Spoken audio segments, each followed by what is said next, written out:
Gjatë këtij sezoni veror me fluks të lartë turistësh të huaj në Shkodër, edhe banorët vendas duket se po orientohen gjithnjë dhe më shumë drejt destinacioneve turistike brenda vendit. Sipas agjencive turistike që operojnë në qytet, të verë është vënë re një kërkesë e shtuar për udhëtime në destinacionet shqiptare, veçanërisht për turizmin malor.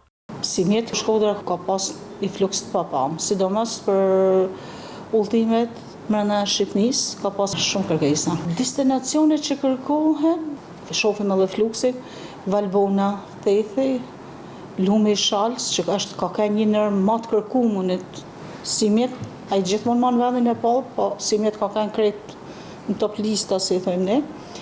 Edhe jugun e kanë shëtit shumë. Po sipas operatorëve turistik, krahasuar me një vit më parë, kërkesa për udhëtime jashtë vendi ka shënuar rënje, ndonse destinacione si Turqia, Greqia, Italia dhe Malizi vazhdojnë të mbeten pjesë e preferencave të shkodranëve. Ka një ku, sepse ka pasi rritje çmimesh normalisht. Vjet me si mjet kanë çmimet, edhe për pushimet në Antalya, çmimet kanë një pak më lënë. Çdo vit janë pak më lënë, se normalisht kur rriten ushqimet, rritet çdo gjë.